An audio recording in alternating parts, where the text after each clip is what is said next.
c'est qui? Toi c'est qui? Toi c'est qui? Toi c'est qui? Toi c'est qui? Moi c'est. Moi c'est. Toi c'est qui? Toi c'est qui? Toi c'est qui? Toi c'est qui? Toi c'est qui? Moi c'est un artisan. Moi c'est un artiste. Moi c'est l'émission des artistes et artisans haïtiens qui passe tous les samedis soirs à 7h. Cette émission est animée par Florence Augustin. Amis internautes, bonsoir. Encore une fois, heureuse de vous retrouver pour cette nouvelle édition de l'émission Moins C. Quand on la rencontre, on ne peut s'empêcher de penser à cette citation du philosophe chinois Confucius. Au lieu d'offrir un poisson à quelqu'un, apprends-lui plutôt à pêcher. Cette grande dame, avant d'entreprendre cette démarche, accompagne ses ouvriers au bord de l'eau, leur propose la meilleure place, s'assure que tout va bien. Elle leur montre ensuite comment pêcher, en l'occurrence, comment peindre, et tout ceci dans une atmosphère propre à elle, calme, chaleureuse, en portant une attention à chaque ouvrier, en s'assurant que chacun développe son don de créativité. Je vous rappelle que l'émission a maintenant une page Facebook, Moins C, et que nous sommes aussi sur YouTube. Je remercie ceux et celles qui sont déjà abonnés. Partagez l'émission pour nous. Mettez un pouce, cela nous fera plaisir. À tout à l'heure avec notre invité. Concrétisez vos rêves de publication. Les éditions Jacques Trouillot sont là pour vous. 4054 rue Mousselet, Montréal-Nord, Québec, H1H2C5. Téléphone 514-507-7771. 514-885-8606. Pour plus d'informations, visitez notre site www.jacquestrouillot.ca. Bonsoir, notre invité. Alors, qui mounouye? Eh bien, moi, c'est Sandra Rousseau. Moi, c'est un artiste peintre, mais peintre sous toile. Ok. Pas peintre Peintre, tableau. tu es peintre, tu es aussi entrepreneur, n'est-ce pas? Oui. Ok. Entrepreneur, formatrice, et je peins sur le tissu. Et une amoureuse de mon pays, quoi. Ah, ça, tout à fait. Sandra, parle-nous de ta formation en tant qu'artiste. Bon, en tant qu'artiste, j'ai été élevée parmi des artistes. C'est-à-dire que ma mère est une artiste. Donc, toute mon enfance, j'ai vu passer Rosemary de Rousseau, Luce Turnier, tout ça, elles peignaient ensemble. Michel Manuel, qui était une grande amie de ma mère. Et donc, il y a eu plusieurs femmes artistes à passer. Et j'ai connu Néhémie Jean, ça dit mon âge aussi, hein. Et donc, Néhémie Jean et tout ce monde d'artistes qui peignaient pour le plaisir de peindre. Et D'accord. j'ai aussi une formation avec Tiga, les samedis de Potomitan avec Tiga, qui était la partie tant attendue de la semaine, où Philippe Dodara était là. Et donc, ça a été une base, un démarrage extraordinaire pour moi. Mais tu n'as pas donné le nom de ta mère, hein? Tu n'as pas donné le nom de ta mère? Ma mère, c'est Edith Lataillade, Edith qui Lataillade. écrivaine et artiste. Donc, et femme engagée dans tellement de choses. Comme elle aime dire, elle a 100 ans de volontariat, que ce soit la Croix-Rouge, pour famille et tout ça. Donc, on a été élevés vraiment avec qu'il faut donner, il faut mettre sa goutte d'eau pour changer quelque chose. Donc, je comprends maintenant ton engagement, je comprends le fait que tu sois artiste, on comprend pourquoi tu es artiste. Mais tu allais dire quelque chose, dis-moi. Bon, ensuite, j'ai continué mes études un petit peu à Miami, où je voulais être d'abord infirmière, et puis finalement, je me suis tournée vers l'art. J'ai fait la sculpture, la photographie. C'est ce que j'ai fait. Je n'ai jamais travaillé vraiment avec la sculpture. Mais la photographie, j'aime bien. Et ça m'a permis d'apprendre à voir. Parce que pour un artiste, il faut apprendre à voir. Il faut décerner les petits détails, les petites choses qui donnent des inspirations. Donc, avec la photographie, c'est ce que j'ai appris à voir. Et les couleurs et tout ça faisait partie de ma vie de tous les jours avec les artistes qui venaient. Et donc, j'avais accès à tout. Et puis, Haïti est une école de formation au niveau des couleurs. Quelque part, quand on sort, il n'y a pas beaucoup d'erreurs de couleurs. L'Haïtien d'emblée sait quoi mettre ensemble. Quelles couleurs vont l'une avec l'autre. Tout à fait. Bon, maintenant, tu es dans ton bain de peintre, toutes ces femmes-là qui rôdaient autour de chez toi. Tu es à Potomitan avec Tiga. Maintenant, tu vas créer Sandy Lou. Sandy Lou, d'où vient le nom Sandy Lou? Bon, ça, c'est une longue histoire. Parce que non seulement je suis haïtienne, mais je me sens profondément caraïbéenne. C'est-à-dire que partout où je vais dans les Caraïbes, les gens me parlent. Les îles me parlent. Et on marche de la même façon, on a les mêmes onomatopées, on danse presque de la même façon. Et donc, c'est pour moi, si on doit me situer dans le monde, je suis caraïbéenne. Je suis une fille des îles. Et le bon Dieu a bien fait les choses de me faire naître là où je suis. Donc, à partir de ça, mon grand-père vivait à la Jamaïque. Et son médecin avait 6 enfants. Un médecin de Sainte-Lucie, mais qui était médecin à la Jamaïque. Donc, j'étais plus souvent chez lui que chez mon grand-père, c'est sûr. Et il se trompait tout le temps entre ma sœur Liliane, qu'on appelait Lilou, et moi, Sandra. Finalement, il me dit, vous savez quoi, je vais vous appeler les deux Sandy Lou. Pour faire court. Oui, ça représente la vie caraïbéenne. Ça représente la famille qui n'est pas la famille de sang, mais qui a autant d'affection que la famille de sang. C'est la famille tout à fait raison. Qui protège, qui aime. C'est la tante, c'est l'oncle. Donc, tonton Mathieu est resté tonton Mathieu jusqu'à sa mort. Et ses enfants sont restés mes amis. Et c'est comme ça aussi que j'ai fait 10 ans à la Grenade, parce que sa fille aînée est à la Grenade et a épousé un Grenadien. Elle m'a dit, viens voir la Grenade. Je suis tombée amoureuse de ce paradis. Et j'y suis restée 10 ans. C'est là, au fait, c'est là que j'ai trouvé le nom Sandy Lou, parce que je cherchais un nom qui soit facile à prononcer aussi par les anglophones et qui avait quand même une histoire affective d'abord.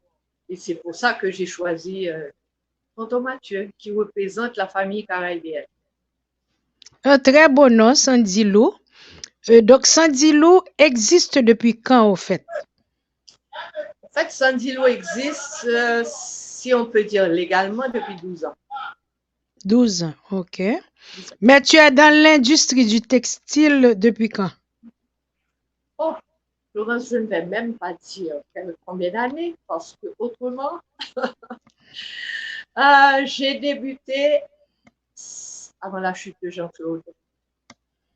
Donc, probablement 1981-1982, où on faisait des vêtements avec le coton haïtien, qui était produit là, en bas, à Delma, par la filature Brandt, et on pouvait retracer le cotonnier, depuis le cotonnier jusqu'à la filature. C'était planté le plus souvent dans l'Artibonite. Donc, on pouvait retracer l'origine même de ce tissu. C'était un coton magnifique. On avait le gros bleu aussi. Ils avaient les tissus pour faire les couches des bébés. Donc, c'était une filature complète. Et donc, après qu'ils aient arrêté de faire le tissu, on a dû se tourner vers autre chose. On se rappelle très bien Fred Bernard, qui a quand même tenu pendant près de 25 ans, n'est-ce pas? Donc, tu étais là auprès de ton mari. Freddy, que nous saluons. Et on se rappelle très bien que tu utilisais le coton haïtien. La teinture, d'où est-ce que tu prenais la teinture? La teinture était faite à la filature. C'est eux qui faisaient la teinture. Et c'était une filature complète. Et l'indigoterie, l'indigo utilisé pour les peaux bleues et tout ça c'était fait sur place.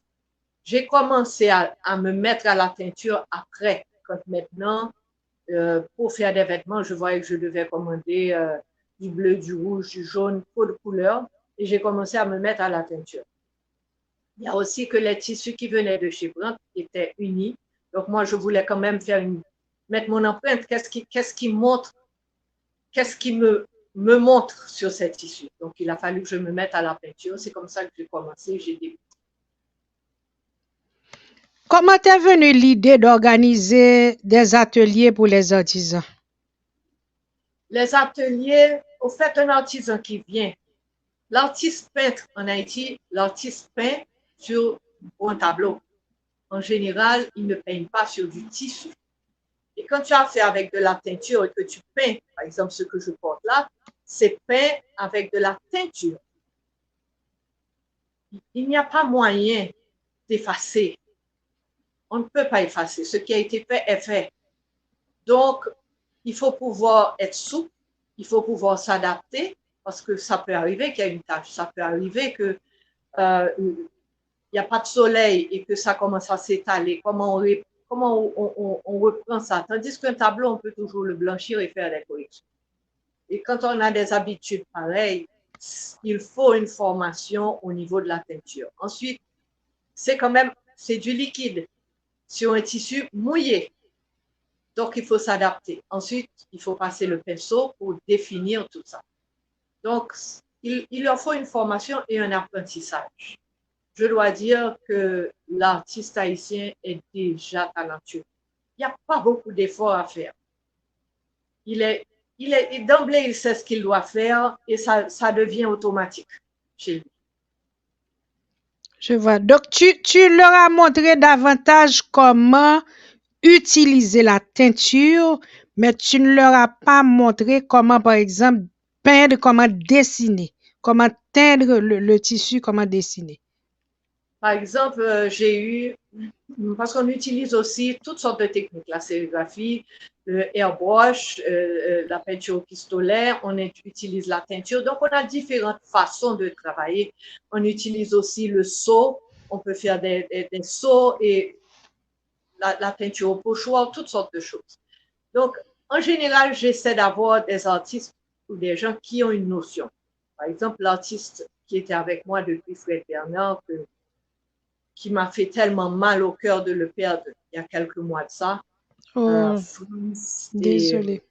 Frans a commencé, il était plus un amoureux de la mécanique que de l'art.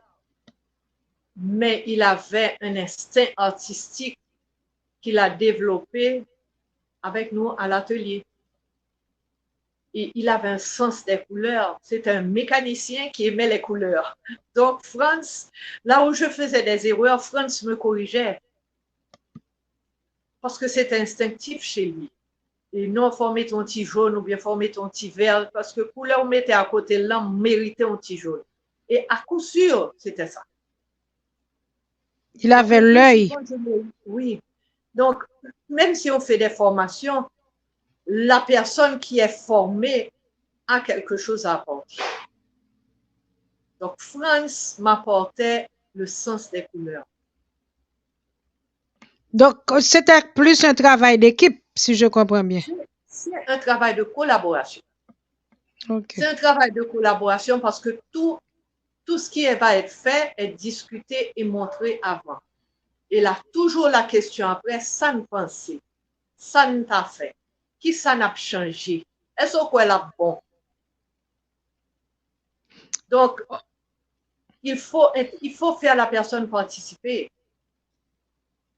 Ce ne sont pas mes créations, ce sont nos créations. Donc, si on ne met pas la personne qui va peindre qui va faire la teinture, par exemple, si elle ne sait pas quel est le produit final, qu'est-ce que je cherche moi-même, et s'il ne comprend pas, et s'il n'a pas la même vision que moi, ça ne peut pas marcher. On dit que tu peux reconnaître le travail de tes artisans rien qu'en regardant le travail qui est le travail final. Oui, ça c'est sûr, parce que chaque personne a sa signature. Ça C'est pour touche ça que quand je personnel. commençais un travail, l'erreur que je savais faire, c'est de laisser Franz terminer. Mais c'est sûr que il manquait de balance, puisque lui, il a son style et moi, j'ai le mien. Donc, tout travail commencé doit être fini par la même personne. Je vois. Maintenant, Sandra, ils peuvent aider l'un l'autre à passer une petite teinture quelque part qui n'a rien à voir avec le dessin. Mais le dessin qui commence doit être terminé par la même personne. Et à quel rythme invente-t-on, crée-t-on de nouveaux dessins à Sandilou? C'est tous les jours? Tout le temps, tout le temps, tous les jours. Tous les jours, on dessine, tous les jours, on prend l'habitude, enfin, surtout moi, j'ai des petits morceaux de papier de la même grosseur, je fais des graffitis, et de ces graffitis, quand je retourne en arrière, je vois les dessins que je peux faire. Parce que c'est instinctif. C'est instinctif ce que tu fais sur le papier sans relax, puisque tu n'as pas de dessin propre à faire. C'est ce qu'on appelle des doodles en anglais. Les petits graffitis que tu fais, mais tu as fait ça de façon détendue. Et donc, c'est l'instinct qui sort. C'est ce que tu as envie de faire qui sort vraiment sans pression, sans « oh, je dois faire ça, je dois faire ci », non. Donc, c'est vrai que les dessins sont créés tous les jours. C'est cette impression-là que tu nous donnes. Je pense que les internautes vont ressentir la même chose. Ça veut dire qu'il y a une ambiance très conviviale, beaucoup de collaboration. C'est ça qu'on a l'impression que vous vivez à Sandilou. Alors, comment s'organisent les journées de Sandilou? Bon, je dois dire que, par exemple, Franz qui est parti, sa mère était l'une des premières ouvrières de Fred Bernard. Donc, Franz est venu travailler et sa tante, sa marraine, a aussi travaillé là.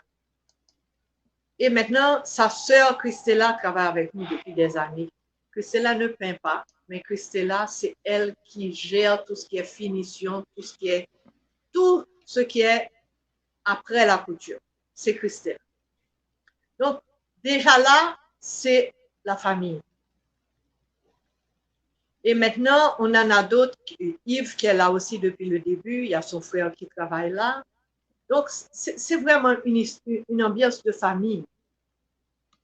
Et dès qu'il y a quelqu'un qui rentre dans un état de discorde, parce que ça peut arriver qu'on a des gens qui ne s'entendent pas et tout ça, d'emblée, ces gens s'en vont parce que l'ambiance n'est pas propice à ce genre de choses, de négativité ou de discorde, puisqu'on est dans un état de créativité où tout le monde a son mot à dire. Donc, quand on crée, on ne peut pas être négatif. C'est impossible. C'est comme quand on sourit, on n'a pas la possibilité d'avoir une pensée négative pendant qu'on sourit. C'est deux choses qui ne vont pas ensemble. Eh bien, quand on crée, on ne peut pas être agressif, on ne peut pas être... on est dans un autre monde. Tout à fait. Si je comprends bien, Sandra, tu as l'atelier de création. Maintenant, il y a l'atelier de coupe et couture. Il y a l'atelier de coupe et couture parce que finalement, très souvent, les vêtements sont faits à partir d'un patron. Donc, le dessin, le patron doit être placé avant de faire le dessin. D'accord. Donc, vous coupez On ne coupe pas le tissu. Justement, on ne coupe pas le tissu. Donc, on doit placer le patron et c'est là où la personne en charge de la couture travaille avec les artistes. Est-ce qu'il est possible pour nous mettre des dessins là? OK? Non, c'est pas possible parce que tu as un patron qui va être un en bas, un en haut, donc il y a deux directions, donc on doit chercher soit un autre dessin, soit on doit tracer le patron pour placer les dessins correctement. Donc, au fait, ce travail est fait, c'est un travail d'équipe extraordinaire. Dans une entrevue que tu avais avec la Belle Créole, tu as dit à Marie-Lou Nazaire, ce ne sont pas des machines qui impriment à la chaîne. Il faut toujours prendre le temps de comprendre cela avant de demander de réduire les coûts. Penses-tu qu'il y a un non-respect des œuvres artistiques haïtiennes? Et je pense que parce que ça sort d'Haïti, on demande, ah mais c'est cher. C'est sûr qu'il y a des gens qui vont trouver certaines choses chères. Moi, je trouve qu'une Lamborghini est très chère. Sauf que je ne peux pas la payer. Ce n'est pas de mon âge économique. Donc, je ne vais pas dire à monsieur Lamborghini que sa voiture est trop chère. Voilà. Je ne l'achète pas parce que je ne peux pas l'acheter. Donc, je pense aussi qu'il faut qu'il y ait un certain respect pour ne pas marcher. Parce que la créativité ne peut pas se marchander. Donc, vous l'achetez ou vous ne l'achetez pas. Maintenant, il faut avoir le côté émotionnel, surtout quand on vend quelque chose et qu'on aimerait que cette personne ait cette œuvre d'art. Il y a ça aussi, c'est qu'on peut créer quelque chose et on voit ça sur la personne. Et on dit, bon, je vois qu'elle a envie de la chose et moi, j'aimerais voir ça sur elle. Eh bien, on arrive à un juste milieu, mais c'est quelque chose qu'on fait en accord. Même si l'accord n'est pas explicite, même si on n'a pas parlé de ça, mais c'est une question de vibration. Et puis, bon, on fait des réductions normalement. C'est sûr qu'il y a beaucoup de choses que je fais, je mets en solde parce que c'est resté trop longtemps, parce qu'il y a la façon, il y a le côté économique aussi, il y a le côté entrepreneuriat, il faut bien que je fasse les payrolls, il faut bien que les taxes soient payées, tout ça doit être payé, donc il faut générer des fonds. Et s'il y a des choses qui restent trop longtemps, ça ne vaut plus la peine de les garder. Donc, on fait des réductions. Et puis, il y a des changements aussi. Le monde change. Est-ce qu'on veut continuer dans cette ligne? Est-ce qu'on veut faire ça? C'est la facilité de la créativité. C'est qu'on peut s'adapter aux nouvelles donnes. Parce que là, le monde est en train de changer à une vitesse vertigineuse, surtout Haïti. L'économie a beaucoup changé. Beaucoup changé. Ceux qui avaient non plus. Ils ont seulement l'apparence d'avoir. Voilà. Je ne sais pas. Oui, on est tous affaiblis là. On est tous affaiblis. Donc, est-ce qu'on a le même pouvoir d'achat? Non. Donc, si on veut continuer à vendre et tenir la baraque flottante, je dis flottante, il faut s'adapter aux nouvelles donnes économiques. On parlait de coût tout à l'heure. Au fait, le coût, quand on regarde bien, quand la personne marchande, la question c'est, vous dites que c'est cher, mais par rapport à quoi? Par rapport au produit lui-même, par rapport à votre bourse, par rapport au marché. Au fait, c'est ça le prix. Maintenant, tu as dit une chose tout à l'heure et je me suis rendu compte que non seulement c'est toi qui supervises l'atelier de production pour les dessins, c'est toi qui supervises la couture, l'atelier pour la couture, et c'est toi qui supervises aussi l'administration. C'est toi qui fais l'administration? Non, surtout pas. Je ne fais pas d'administration. Ah non, d'accord. Non. Alors, c'est mon mari qui gère l'administration. Parce que là, et je ne sais pas pour les autres artistes, mais les chiffres et la créativité, ça va. OK, moi, ça me coupe le sifflet. OK? Mais quand même, je ne fais pas l'autruche. Il faut quand même réaliser ce qu'il y a à faire. Au niveau, par exemple, tu viens de parler du coût.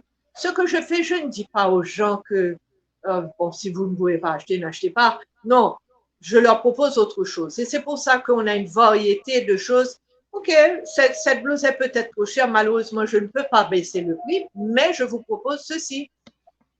Très bon Quand vous suivez la réflexe. personne en chef, il faut donner l'option. On ne peut pas. Je ne suis pas Picasso.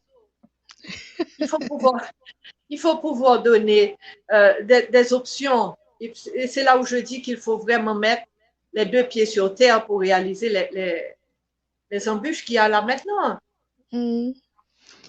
Ok, Sandra, on va faire une petite pause et puis on va continuer. Tu vas nous montrer 2 ou 3 pièces que Sandy Lou a préparées. Ok, on revient après la pause.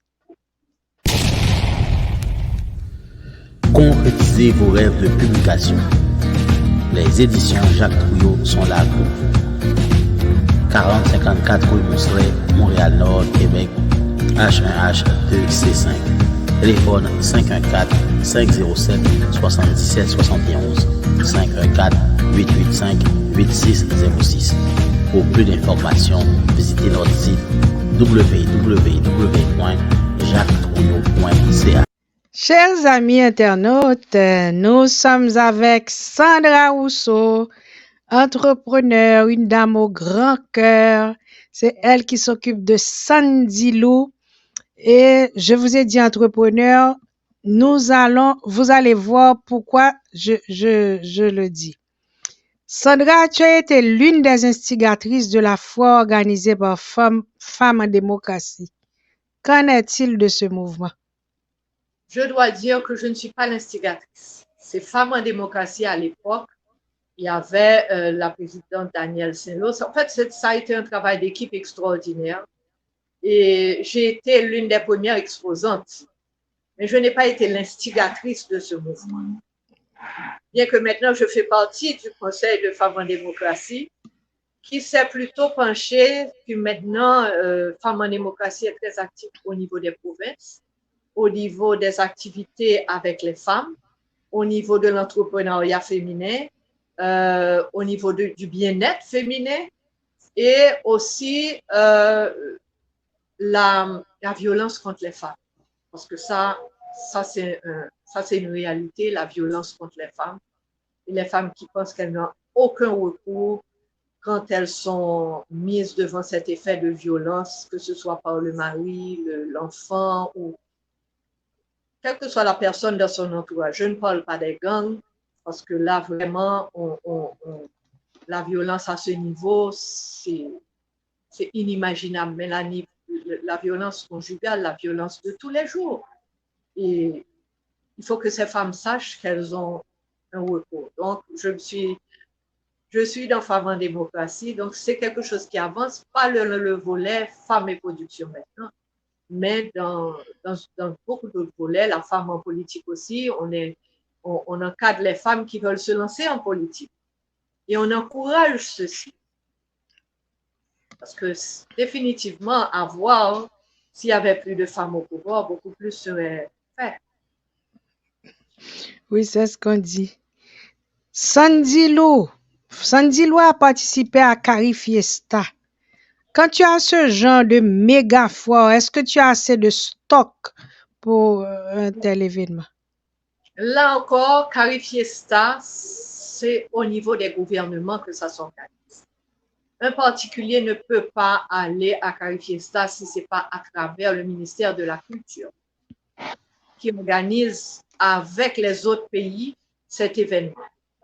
Donc, moi, j'ai été en tant que volontaire avec Martine Bourjoli-Cantal, où on a été avec plusieurs artisans, surtout des artisans de l'Aqua des Bouquets. Enfin, on avait quand même beaucoup de représentants d'artisanat.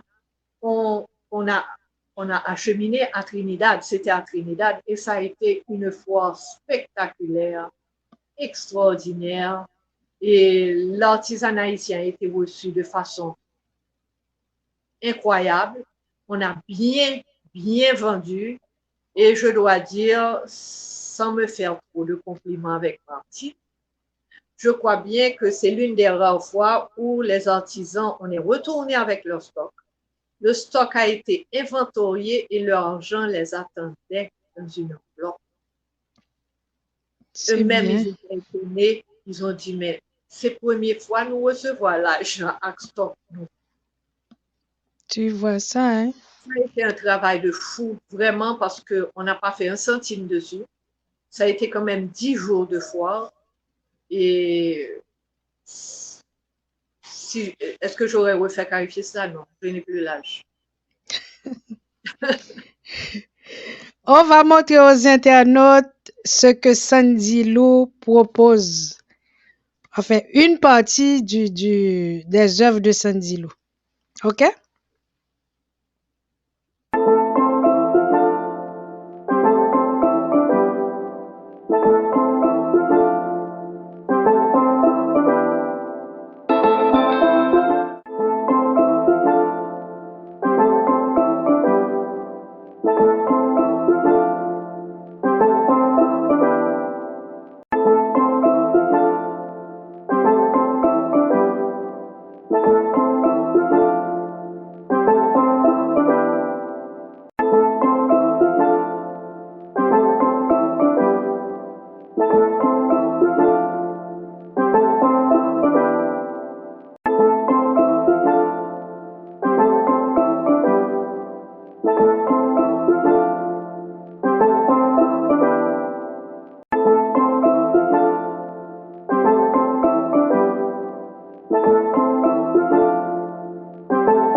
Sandra, ce que Sandy Lou produit, c'est magnifique.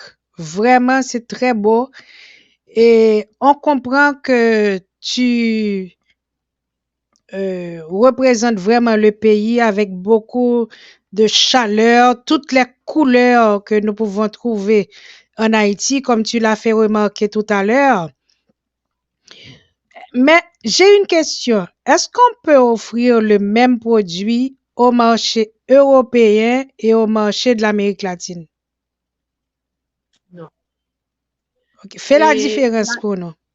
La différence, c'est que l'Européen en général est très. D'abord, il n'achète pas par émotion, mais il n'achète pas 10 000 foulards. Il va s'acheter un foulard qui lui a donné un coup de cœur. Et un foulard qui va aller avec tous les vêtements qu'il a. Et en général, c'est très discret, c'est très pâle, c'est très. Il n'y a rien de. Mis à part les Italiens, qui souvent sont très chauds au niveau couleur en été. Mais en général, l'Européen en général est discret au niveau des couleurs. Ces mêmes couleurs dans la Caraïbe, on te demande si tu es malade, si tu es déprimé. Tout à fait. Tu as raison. C'est pas la même réalité, c'est pas la même lumière non plus. La luminosité est différente et le mode de vie est différent. Donc, en général, le Caribéen s'habille avec beaucoup de couleurs, des couleurs chaudes. Et son teint lui permet ça aussi. Et puis, le rouge, le jaune et tout ça, il peut se permettre de mettre ça. Mais un café au lait comme ça, dans les Caraïbes, c'est un petit peu tristounet, quoi. On appelle ça des couleurs tristes dans les Caraïbes. Oui, tout à fait. Mais en Europe, c'est une couleur qui est très prisée, que les gens aiment bien. Donc, quand tu avais été en France, ton exposition de mode à Suresnes, tu étais parti avec surtout des couleurs pastel? Non, parce que moi, mon inspiration pour cette collection avait été Jean-Michel Basquiat. Ah, donc, ok. Tout ce que j'avais fait avait une connotation Jean-Michel Basquiat. Et j'avais mis les couleurs fortes, hein, les gens ont beaucoup aimé.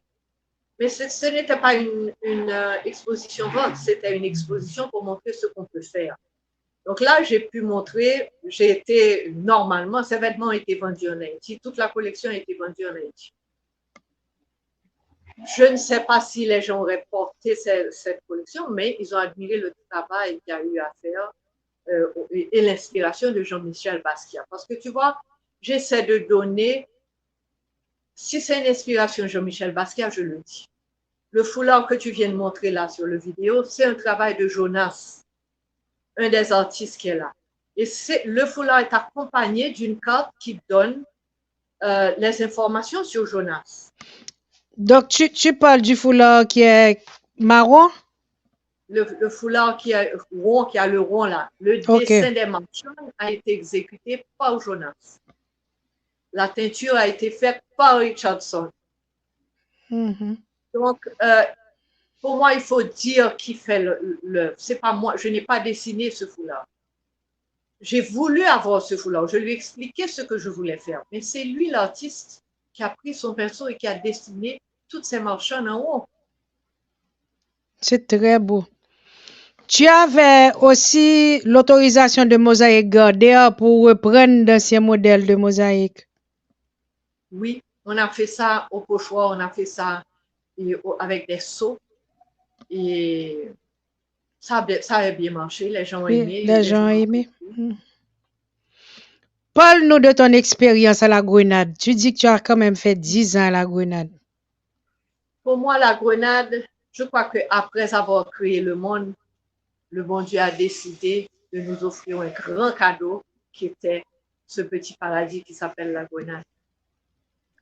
J'ai trouvé des gens extrêmement accueillants, ouverts. Et d'ailleurs, Christophe, le roi Christophe, notre roi Christophe est né là. Et jusqu'à l'âge de 10 ans, c'est là qu'il vivait. Et c'est pour ça qu'il parlait anglais. Et si la ville du Cap, si tu regardes bien la distribution de la ville du Cap, c'est une formation très anglaise au point de vue architecture. Architecture. Voilà.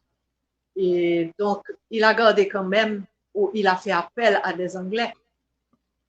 Il parlait la langue. Donc, c'est l'île aux épices. Dès qu'on rentre, on prend l'odeur des muscades, de la cannelle, des girofles, du safran, ce qu'on appelle le safran pays, qui est le turmeric, Et donc, c'est une île boisée, c'est une île verte et c'est une île où la notion du temps est bien différente de la nôtre.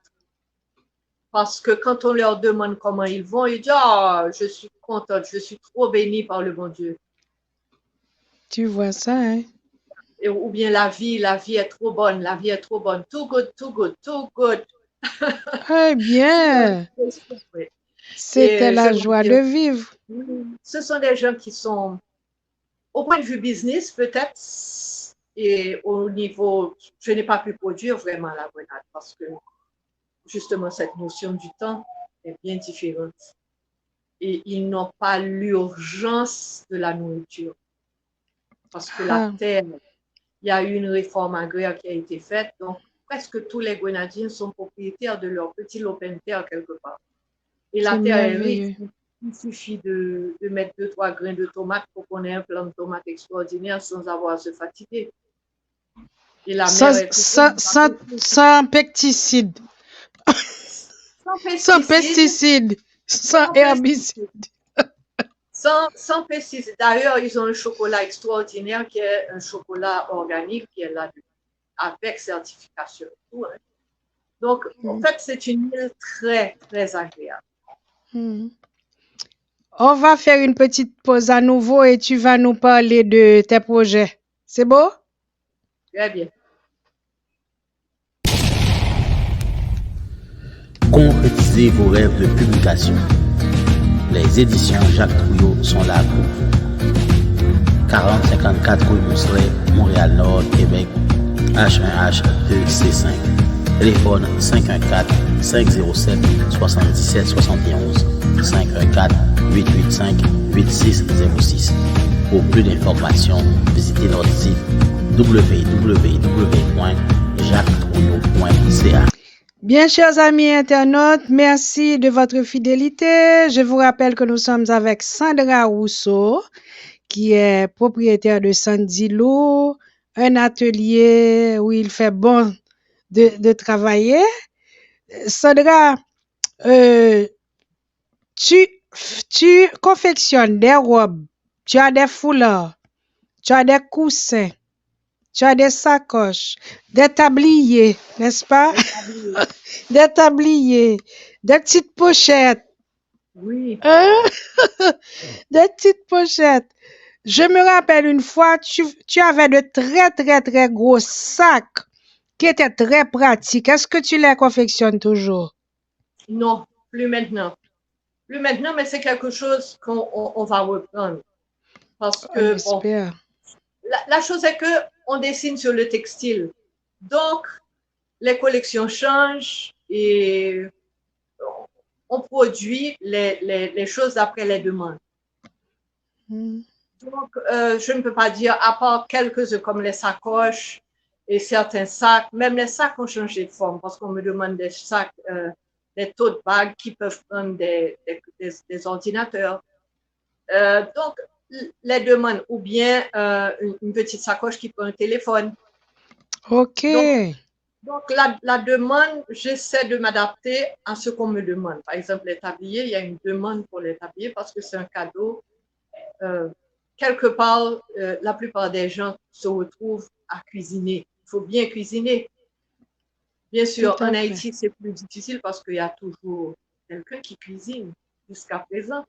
Oui. Mais ça commence à changer. Les gens redécouvrent l'amour de faire la cuisine. Il y a des gens qui aiment ça, qui rentrent chez eux et qui aiment cuisiner. Et ça fait plaisir d'avoir un beau tablier.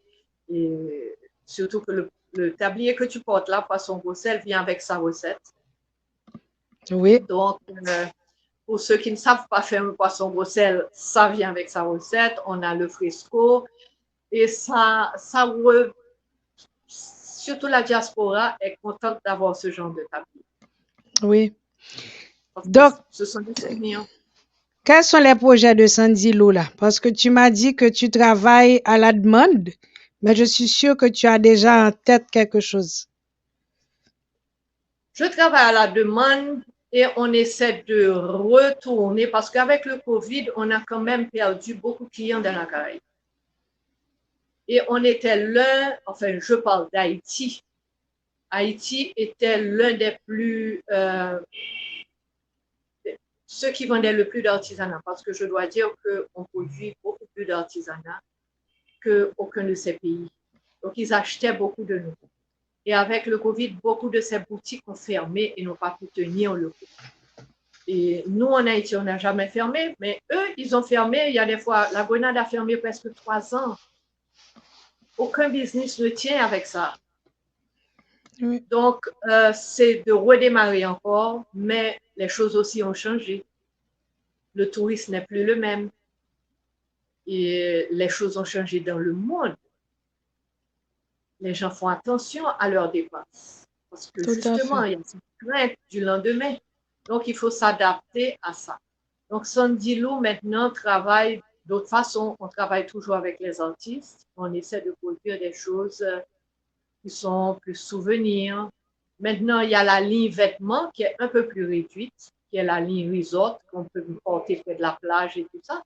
Mais même en Haïti, là, maintenant, le resort, on ne peut plus aller à la plage, à moins de prendre son avion.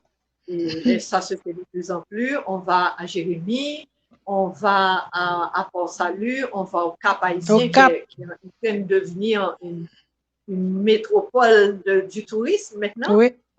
Et donc, les gens achètent comme ça.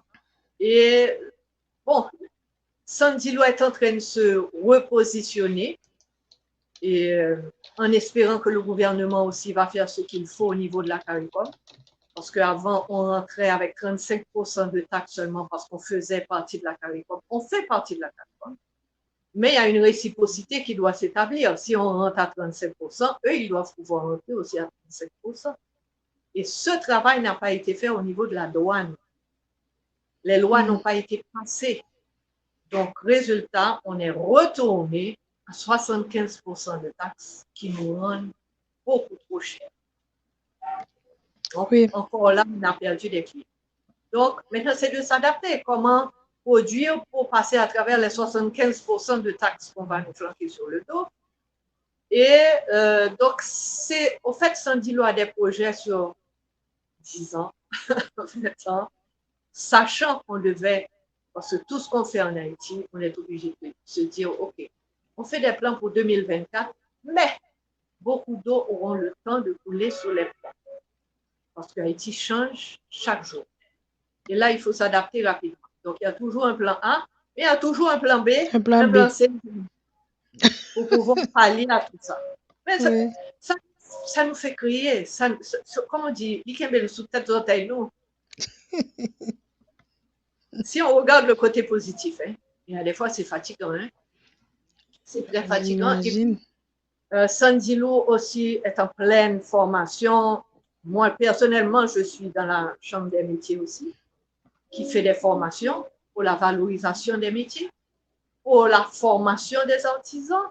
Donc, le respect des artisans, ce qui se passe, par exemple, à Carrefour-Feuille, à Bel-Air, à Noailles, c'est une atrocité. Donc, justement, la Chambre des métiers est là pour pouvoir aider et pousser et faire la formation. Donc, voilà. Sandy Lou est impliquée dans beaucoup de choses et je pense surtout sur les formations. Et Sandy Lou a fait des formations aussi à travers la Chambre des métiers. Je dois dire que ça a été super positif et on espère continuer. On va continuer, c'est pas on espère, on va continuer à faire des formations au niveau textile et tout ça. Et au travers de la Chambre des métiers. De très beaux projets, Sandra. On te souhaite du succès pour tout ça.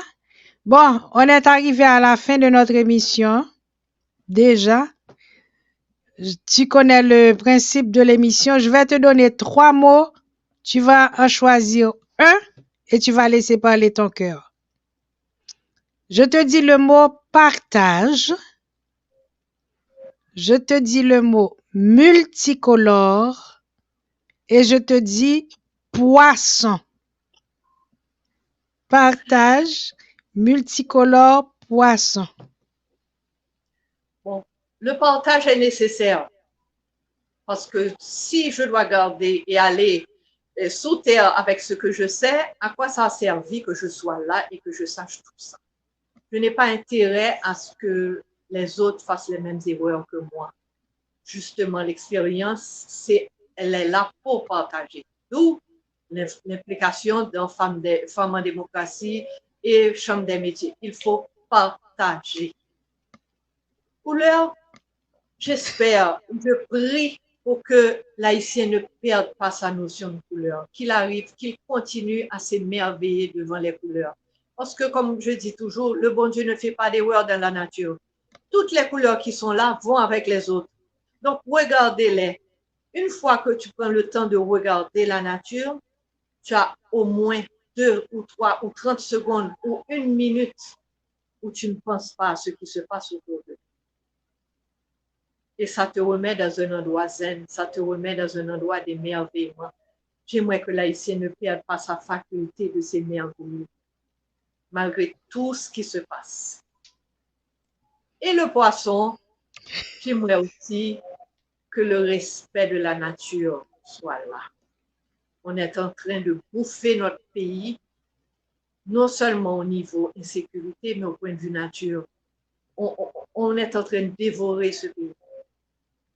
Et les poissons se font de plus en plus rares, de plus en plus petits. C'est vraiment un luxe de manger du poisson là maintenant en Haïti. Et la déforestation se fait. Il n'y a pas de poisson dans le monde, mais quand même, c'est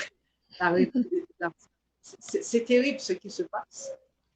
Et donc, voilà, retrouver les moyens, la créativité pour épargner les arbres, pour épargner justement les poissons.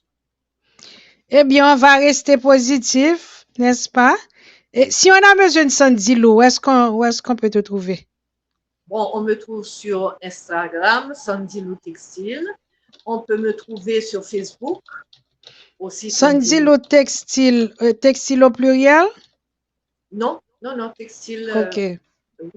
Oui. Et aussi www.sandylou.com. Ah, mais très facile. Et puis, je veux remercier Florence de me donner l'opportunité de m'exprimer sur ce que je fais. Et puis, merci aussi aux auditeurs d'avoir pris le temps d'écouter. C'est vraiment gentil à toi, Sandra. Merci à toi pour ta disponibilité. Alors, je te souhaite un très grand succès pour tes projets à venir. Merci. Merci.